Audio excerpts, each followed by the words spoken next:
Finally, by what favor of necromancy could a camera lens 90 miles from the photographed outer sky surface cause to be reproduced on the photograph, the 90-mile sky level and the 100-mile and surface level, particularly when one level was luminous and involved photography against the dark stratosphere background, whereas the other level required light for a photographing background? And now could the developed photograph of both levels show that the entire photograph area was luminous, except for the small dark area of so-called Guildford, Mexico water? It would have to be concluded that there is no sky over the Gulf of Mexico. There was sky over the land area because none of the land was shown. Had the lens penetrated the skylight, it would have detected land as well as water, but the so-called water area was by the small part of the complete photograph. Such modern magic would permit photographing the rug in one's living room and have an area of the developed photograph show a tub of water in a corner of the cellar, while the remainder of the photograph showed objects in the living room over the cellar. Such photographic magic would be superior to the X-ray, which in photographing one level seems to miss the other. In this comparison, the interior and the exterior become equal to photographing levels. The simplest experiments established that it is impossible to see what is on the opposite side of any luminous area or object. Try to look through the flame of a fire anywhere. Try to penetrate the luminosity of any kind of burner. It will be found that the luminosity of an electric light filament, or even the feeble flames of a burning gas jet or of a common match, will defy lens penetration. One must never lose sight of the fact that there exists no observing instrument that was not patterned after that human lens. The human lens is great and magnificent, but it is subject to many errors. Therefore, it must be held in mind that every lens holds the same elementary error as the optic lens.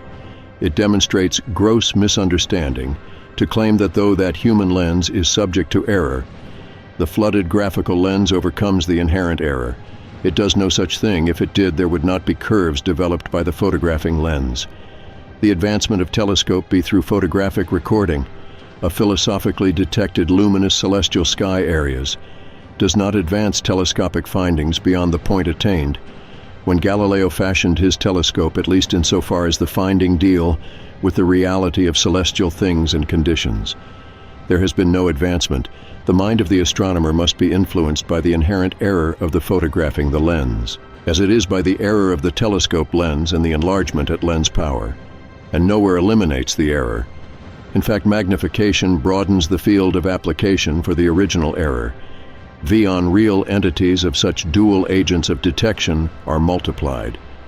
And though the entities are unreal, they are more readily accorded the status of reality as a result of misplaced confidence in the ability of two detecting agents instead of one, as one proceeds along the astro-mathematical lane of enchantment. One finds to the subsequent rocket camera photograph at an altitude of 150 miles contains white cloud-like formations. Play appeared on the same plane as the remainder of the photographed luminous sky area. Strange to relate, as the dark area of the previously described white cloud-like formations, play appeared on the same plane as the remainder of the photographed luminous sky area. Strange to relate, as the dark area of the previously described 100-mile altitude photograph was misinterpreted as water on the land level 10 miles under the photographed sky area.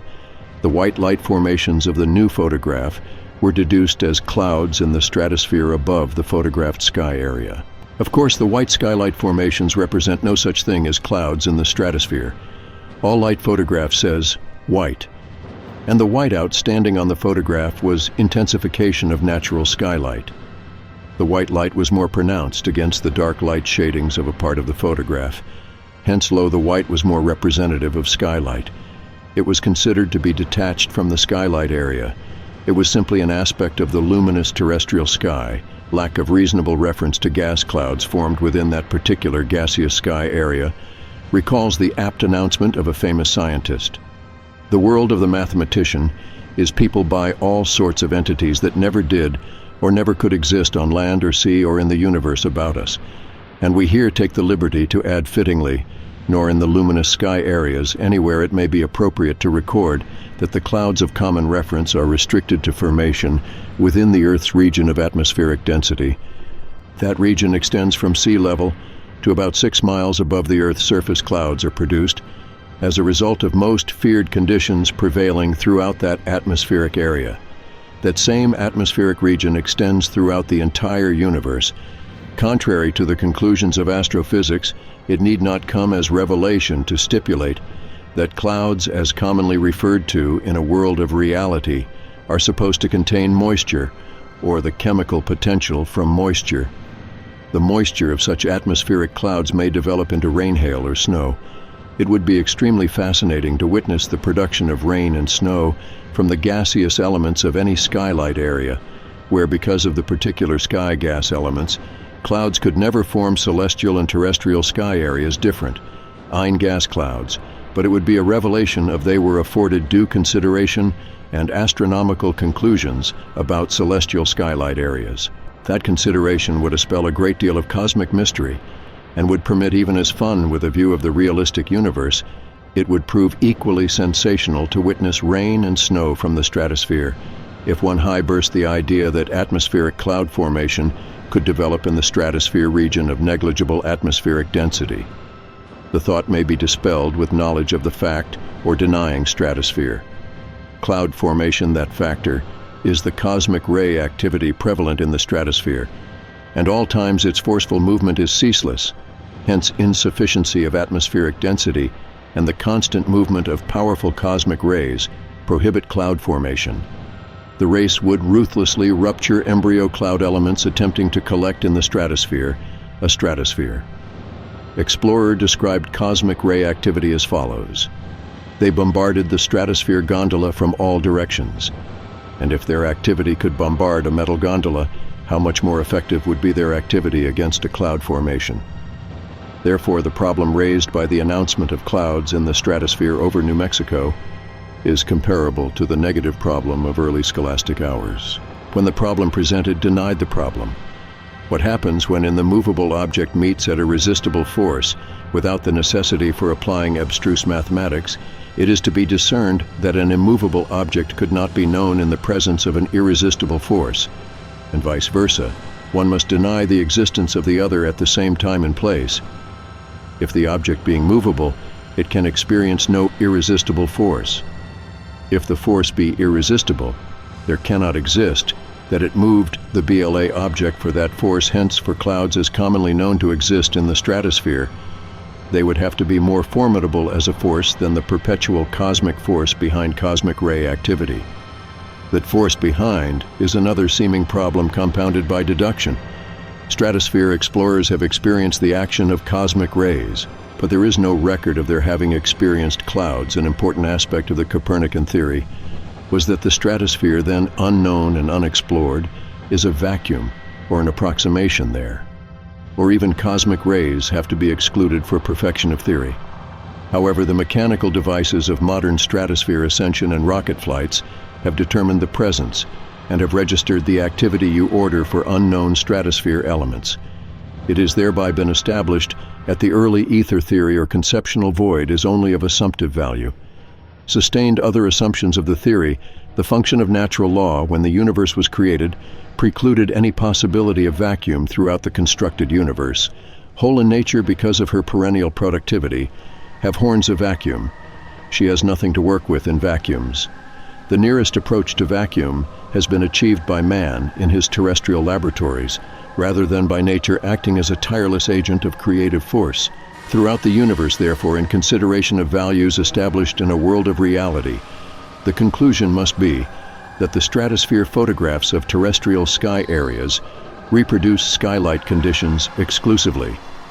The dark shading is as much a part of the luminous sky area as the white. Such conditions correspond with those that served in luminous celestial areas, and they establish that all necessary confirmation of the 1927 disclosures have been procured inasmuch as the photographs prove the terrestrial sky areas preset the same luminous and deceptively globular and isolated appearances. All other areas of the universe. It is shown that every luminous celestial area holds the same chemical elements responsible for terrestrial sky luminosity. Hence, the sky is universal, since it is therefore established that the continuous terrestrial sky would deceptively appear to be comprised of isolated globular areas. Logic dictates that every seemingly globular and isolated area of the celestial is, in fact, as continuous and connected as the luminous terrestrial sky, that the areas of the Earth's outer luminous sky deceptively appeared globular. And isolated makes it manifest that the calabra rarity and isolation of celestial areas is likewise purely illusory, since there exists ample sky illumination to obscure the land at an altitude of 10 miles.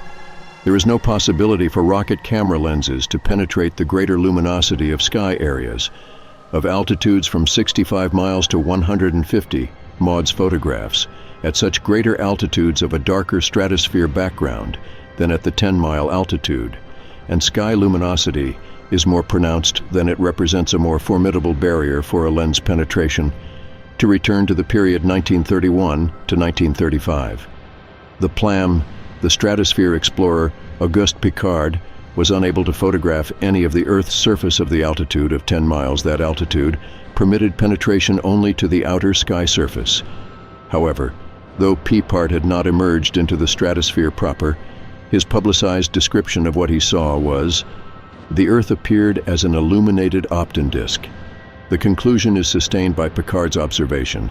After the ascension of 1931, the Earth was taking on a copper-colored tinge that inch represent of primary illumination. As the fog, our luminosity of the sky area was being developed because of increased altitude. The camera lens was drawing the sky area's partial disk into a complete and apparently isolated disk, so that the partial disk detected of 10 miles was a complete disk or globe. At the greater altitudes, no amount of increased lens power in the rocket camera could have altered the related development.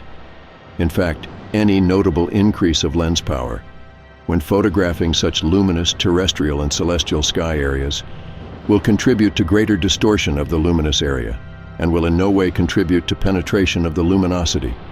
Increase of lens power will impose an oppressive magnification of the light, and it will cause the light which normally photographs is white to present a pockmarked appearance of white pits and fissures. Then the sky lining area might appear to be covered with canyons, corresponding to the so-called canyons shown in photographs of the moon asterisk. The too frequently publicized astronomically canyons found the moon and canyons on phaza, produced through the same agency of the illusory. The magnification and distortion of skylight recently exhibited photographs of luminous celestial areas. Be tempted by the 200-inch telescope lens, AA, for an eloquent expression of the distortion fem, suing from magnification of luminous sky areas. The flaunted power of that lens, often referred to as the white elephant of Mount Pellet, Mark would create the same distortions in terrestrial sky areas, in term or located on any celestial land area, as the optic lens projects, that as a mirage to play upon one's fancy the camera lens, that developed like variations of light shadings in the luminous sky area. Over white sands produces corresponding illusions, which foster popular delusions of the universe about us. That lens is capable of projecting a lake, a rare canyon, and voluminous outer sky over the Lake Loss and canyonless times, or land area of New York City, or in any other sky area of the universe. The formidable factor of light distortion will cause the weaving of fantastic canyons in the luminous powder sky over the flat Sahara Desert. And the equally flat wheat fields of Kansas, it has woven them in the luminous celestial sky, enveloping that part of the universe designated as Mars. The canyons of Mars have no more reality, and that which would attach to canyons on the Sahara Desert, and on the flat we have fields of Kansas only if such canyons might exist on the flat unbroken plains, and deserts of terrestrial reality, do they exist for telescopic detection. Anywhere in the celestial, they are restricted to the light of the sky, and they are a natural development of the magnification of scatter-gas movement, as previously explained.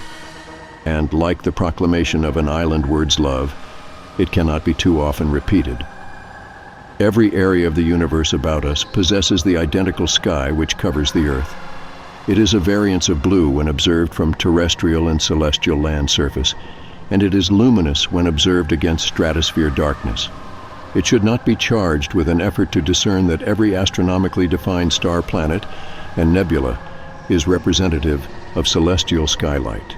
There are many millions of luminous celestial areas that must deceptively appear to be isolated as stars. The natural function of sky gas makes every area a potential projector of grotesque entities that never did and never can exist in a universe reality.